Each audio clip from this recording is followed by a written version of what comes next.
ওকে, so এবার আমাকে কি করতে হবে, যখন কান্ট্রির ভ্যালুটা আমরা চেঞ্জ করব, অর্থাৎ এখন আমাদের কি করতে হবে, কান্ট্রিটাকে ধরতে হবে ভ্যালুগুলোকে, তাই না? সো আমরা এটার জন্য সিম্পল এখানে এভাবে লিখতে পারি যে যখন এখানে যখন কান্ট্রিকে অন চেঞ্জ, অর্থাৎ ওই কান্ট্রিটাকে চেঞ্জ করা হবে, অর্থাৎ এই কোন কান্ট্রি, এই কান্ট্রি এখন চেঞ্জ করা হবে, তাই না? এই যে কান্ট্রিটা আইডি, হ্যাঁ, এই কান্ট্রির এইগুলা চেঞ্জ করা হবে, তখন প্রথমেই আমরা এখন কি করব, এখানে আগে কান্ট্রিটার ভ্যালুটাকে ধরে নেব, ভ্যালুটাকে ধরবো এখন।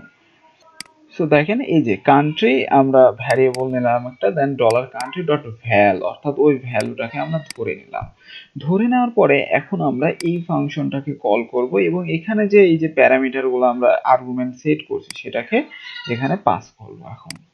ঠিক আছে, তাহলে সে এখান থেকে এখানে পাবে এবং এখান থেকে ডাটার মাধ্যমে আমাদের এই ফাইলে আমরা এটাকে পাঠিয়ে দিতে পারবো। তো এখানে আমরা কি করলাম, স্টেট ডাটা নামের একটা বানালাম, দেন এর মধ্যে আমরা এই কান্ট্রি অর্থাৎ এই ভ্যালুটাকে এখানে ধরে পাঠিয়ে দিলাম। আর এই ভ্যালুটা এখানে কিভাবে যাচ্ছে, এই যে এখানে ফার্স্টে টাইপটাকে ধরবে এবং ক্যাটাগরি আইডিটাকে ধরবে, ধরে ওই ভ্যালুটা কিন্তু আমাদের এইখানে এভাবে চলে যাচ্ছে। ঠিক আছে, সো এখন এতটুকুন করার পরে আমাদের এবার এখানে চলে আসতে হবে। এখানে আসার পরে প্রথমে আগে আমাদের এখানে একটা শর্ত দিতে হবে, যেহেতু এখন আমরা স্টেটটা পাচ্ছি, এই যে এই স্টেট ডাটা যেহেতু আমরা পাচ্ছি, সো এখানে আমরা এখন হচ্ছে যে একটা শর্ত দিয়ে দিতে। তো দেখেন জাস্ট এই যে এতটুকুন আমরা এখানে লিখলাম যে ইকুয়াল ইকুয়াল, যখন নান হবে তখন এটা পাবে অ্যাকচুয়ালি।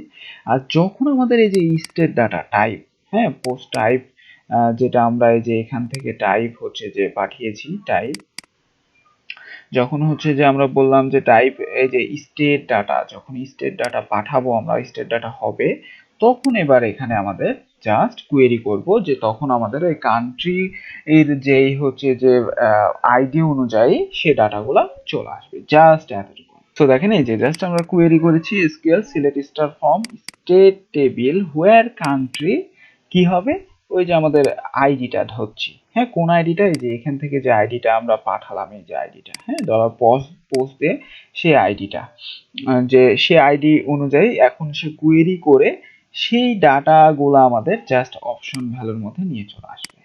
ওকে, এবং এসটিআরটি এটাই আমাদের লাস্টে যেটা ইকো করা আছে। ঠিক আছে, সো এখন আমাদের এখানে আরেকটু চেঞ্জ করতে হবে, যে এখানে যেহেতু অ্যাপেন্ড হবে আমাদের স্টেটের ডাটাও, সো শুধুমাত্র এখন তো কান্ট্রি লোড হবে না, তাই না?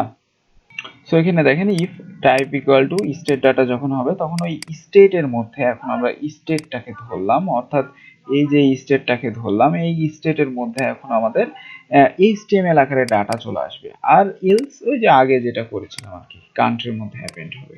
ওকে, সো এতটুকু যদি সেভ করি, সেভ করে যদি এখন আমরা আউটপুট দেখতে চাই যে আমাদের কাজ করতেছে কিনা ঠিকঠাক মতো, সো এখানে আমাদের কোনো এখন ডাটা নাই, আমি যদি এখানে বাংলাদেশ সেট করি, দেখেন আমাদের চলে আসছে ওই ডাটাগুলা লোড হয়ে, ওই আইডির ডাটাগুলা কিন্তু ওই টেবিল থেকে পেয়ে যাচ্ছে। ঠিক আছে, আমি যে এখানে যে আইডিটা অ্যাকচুয়ালি দিচ্ছি সেই আইডিটা কিন্তু সার্চ করছে আবার এই স্টেটের ওই টেবিল থেকে, হ্যাঁ, দেন ওর যে ডাটাগুলো সব নিয়ে চলে আসতেছে। হ্যাঁ, সো একদম পারফেক্টলি কিন্তু আমাদের কাজ করতেছে।